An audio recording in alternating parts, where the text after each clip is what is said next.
E aí, já pensou em ganhar muito dinheiro com um canal de corte igual esse daqui que você está assistindo? No primeiro link da descrição temos um aulão para você que quer começar um canal de cortes e faturar muito aqui na internet. Também teremos planilhas que irão te ajudar na hora de organizar a produção do seu canal. Tá esperando o quê? Eu acho que é muita especulação, porque ou seja, não é que um conflito chega e imediatamente será chamado de Terceira Guerra Mundial, né? A gente tem isso só quando que a Segunda Guerra Mundial então, se tornou... na verdade, primeiro, não foram mundiais no sentido de... São interpretações históricas, né? A gente chama dessa maneira. A Primeira Guerra Mundial não atingiu muitas outras regiões do mundo, né? Então, de certa forma, sobretudo a Primeira Guerra Mundial é uma visão um pouco ocidental-cêntrica também. A Grande Guerra Europeia. A Grande Guerra Europeia, né? Mas a segunda já é uma coisa realmente mais globalizada, claro, mais mundial. Mas teve... presente em muitos lugares. Sim, participação de soldados campos de batalha indianos, diversos. mas tinha grandes regiões que não foram afetadas. Né? Mas hoje a gente olha para a história e fala, 1º de setembro de 39, invasão da Polônia pela Alemanha, foi o momento em que começou a Segunda Guerra Mundial. Beleza. Então pode ser que daqui a alguns anos, os historiadores do futuro, ou a gente, conversando já daqui a considerem essa invasão. 24 de fevereiro, o dia em que o Putin invadiu a Ucrânia, foi o dia do início da Terceira Guerra Mundial. O problema é que a gente só consegue ler isso em retrospectiva.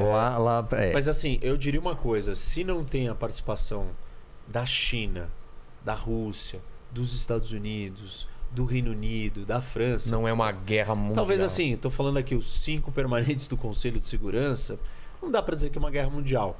Hoje, do tamanho da escala, do que é a economia do mundo, do que é o acesso, o contato, talvez se você também não tiver a Índia, assim... Dá para você dizer que tem uma Terceira Guerra Mundial e não tiver a América Latina? Dá. Agora, tem certos lugares com certos tamanhos de população, de economia, de força militar, de poderio nuclear, que se não tiverem não vai ser guerra mundial.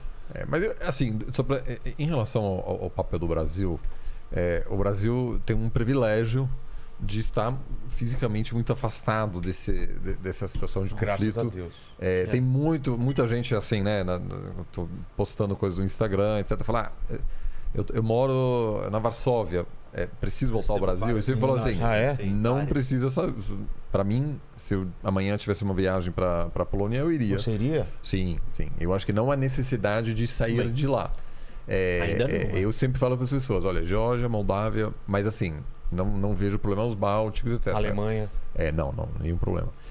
Então, para quem está nos assistindo desses lugares, se fosse eu estaria totalmente tranquilo. Acho que não vejo nenhuma necessidade agora de cancelar uma viagem. Tem gente que fala, olha, eu estou indo para Lisboa, posso ir? E você fala, pode ir. Assim, a gente... Pode e deve. Pode e deve, aliás. Mas então a gente está muito longe desse cenário. Eu acho importante também para...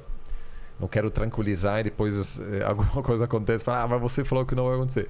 Mas ainda assim, a chance de uma conflagração maior, eu acho que hoje é pequena e haverá vários sinais, né, de que isso possa acontecer. Né? Não será uma questão de dias em que, de repente, tudo muda, apesar de que, claro, essas coisas não necessariamente demoram meses. Mas eu acho que o Brasil, de certa forma, vai sempre buscar se manter afastado disso e preservar...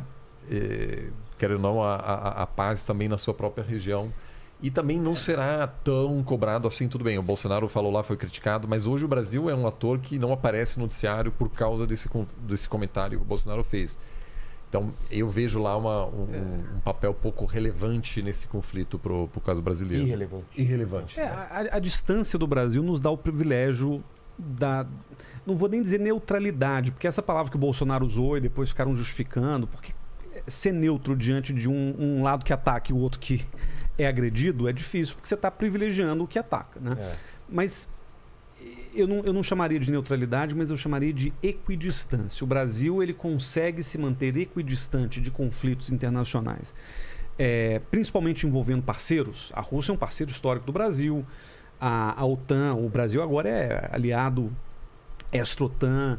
O Brasil tem uma relação histórica com os Estados Unidos, ou seja, o Brasil ele consegue se manter mais ou menos equilibrado, não neutro, mas certamente equilibrado entre esses jogadores, né, do tabuleiro desse conflito. E se a história nos serve de lição, eu acho que serve nesse caso, o Brasil se vale muito dessa posição para poder ganhar dos dois lados. Então, por exemplo, se num agravamento eventual do conflito, o Brasil conseguir manter o fluxo de fertilizantes ou de coisas que a Rússia pode proporcionar ao Brasil, se a Rússia continuar comprando carne brasileira, a despeito de todas as dificuldades de natureza financeira, né, do processo, e ao mesmo tempo o Brasil conseguir manter os seus fluxos comerciais e relações diplomáticas com a Europa, com os Estados Unidos, esse seria o mundo ideal para o Brasil. Não estou falando nem de ética, nem de moral, estou falando de pragmaticamente o que seria bom para a gente. E historicamente, na Segunda Guerra Mundial, até o momento em que os Estados Unidos entraram na guerra, no final de 41, começo de 42, o Brasil conseguiu até manter boas relações com a Alemanha nazista, e o Getúlio fazendo aquele jogo duplo ali. Então o Brasil ele pode se beneficiar disso. Eu, aliás, acho que essa deveria ser a posição brasileira com relação a muitas coisas, inclusive com relação à China, e o Bolsonaro meio que se alinhar aos Estados Unidos, antagonizou a China, mas essa equidistância é um negócio que para a gente serve muito bem pelas circunstâncias que se apresentam. Se o Brasil estivesse aqui no meião da Europa, a gente não poderia ter essa postura. Mas como a gente está longe, a gente consegue pragmaticamente continuar ganhando com isso. Isso é pura geopolítica. Porque a geografia, a posição, a distância, para o bem e para o mal. Nesse caso, para o bem. Porque nós estamos longe do problema. Mas também para a nossa dificuldade de estar inserido em contextos mais importantes, mais estratégicos, para a gente ser mais relevante para o mundo, para a gente ter acesso mais fácil a grandes mercados e lugares que, enfim, trazem riqueza e prosperidade. Então, a distância do Brasil, da América do Sul, ela coloca a gente num lugar assim, sem contato com o resto do mundo. E numa guerra de proporções onde dessa... Onde você quer estar. Você quer estar bem longe. Ok, maravilha, estamos bem. E esse é um contexto onde essa geografia ou essa geopolítica nos favorece. Mas essa geografia, essa geopolítica, a gente não pode deixar de observar que ela nos dificulta algumas coisas em outros momentos. Não tem aquele ditado que a ignorância é uma bênção? Às vezes a irrelevância é uma bênção. Agora, a gente tem que levar em conta uma coisa. Olhando para o futuro não tão distante. Se o Bolsonaro ganha a eleição, as coisas não mudam muito para o Brasil em termos de posição internacional. O Bolsonaro ele tem essa ambiguidade e um certo isolamento a que ele mesmo impôs a gente, que está tudo bem. Quer dizer, nesse momento não tem problema. Agora, se o Lula ganha a eleição, quer dizer que é uma probabilidade também, o Lula talvez queira reviver uma estratégia e um momento glorioso do Brasil do começo dos anos 2000, que era um projeto de Brasil emergente ou de Brasil mais relevante, no qual não se posicionar com relação a isso aqui não vai ter jeito. Exato. Então, o Lula, se o Lula for eleito, ele vai ser cobrado. Ele vai ser cobrado. Para onde você vai? Você vai ficar amigo do Putin, porque a gente sabe que o Lula tem uma relação positiva com o Putin, ou você vai tomar o lado do Biden? Quer dizer, surpreendentemente, eu acho que se o Bolsonaro se reelege, o Brasil vai ficar numa posição mais fácil frente a isso aqui. Se o Lula se elege, vai ser um pouco mais difícil. Vai porque se a ênfase do mundo é essa guerra ou a situação da segurança e o Brasil não fica se metendo muito, fica ali quieto, aí o Brasil passa desapercebido. Agora, se a ênfase do mundo não é essa, tem outras coisas que têm incomodado a posição do Brasil. E tem manchado a nossa posição lá fora ou de política externa ou internacionalmente. Dado que o centro de gravidade do mundo hoje, internacionalmente falando, é a guerra, aí eu concordo com você que esse não ativismo internacional não afeta o Brasil. E o Lula, eu acho que ele ia querer se aproximar de coisas para querer se envolver do mesmo jeito que fez com a questão do Irã, com a Turquia, Ahmadinejad e tal, que era uma situação problemática.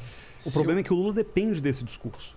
Em larga medida, a candidatura dele vai se construir em cima dessa memória afetiva que um brasileiro tem, de um grande momento e tal. Apesar de que eu acho que muito a projeção de um país parte da sua situação interna. Se ele não encontrar uma situação vantajosa, benéfica, porque o Lula nos anos 90 teria sido um presidente muito menos ativo no front externo, simplesmente porque havia muita instabilidade interna.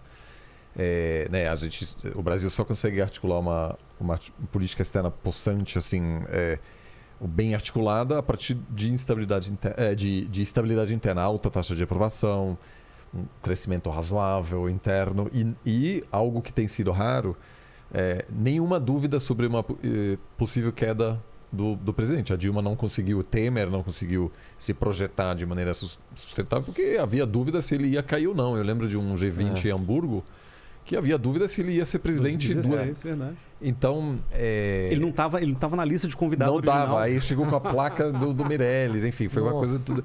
Então, assim, assumindo, isso vai depender muito de que tipo de país o Brasil vai ser, que tipo de país ele vai governar. Se é um país em que, depois de uma transição de poder muito traumática, com violência pós-eleitoral, tipo 6 de janeiro, em um país onde muitos têm medo de que o... 6 de janeiro, Estados Unidos, com a invasão do Capitólio. O que aconteceu nos Estados Unidos com a derrota do... Enfim, com a eleição americana. Com, sei lá, 1/3 da população brasileira achando que foi uma eleição fraudada, o presidente tendo que pacificar o país. Aí a política internacional, no caso do Lula, vai sobrar para a ministra das Relações Exteriores, que certamente nesse caso seria provavelmente uma mulher. Me parece. Acho que essa é que a gente está ouvindo nos corredores, né? Reni, não vai ser você. Não sei quem seria a chanceler de um candidato da terceira via. Eu vou mandar você para a Rússia, você para a China, e aí eu quero só ver. Aí você vai falar, quero ver. E aí, tá tudo bem aí? Não, estamos trabalhando aqui nas nossas relações e eu vou cobrar. Então eu acho que vai depender disso. Mas, de novo, eu acho que esse cenário é importante, né, assim, tranquilizar as pessoas, porque muita gente está falando de Terceira Guerra Mundial. E, assim, ainda não se trata disso. Tem vários degraus ainda para chegar nisso.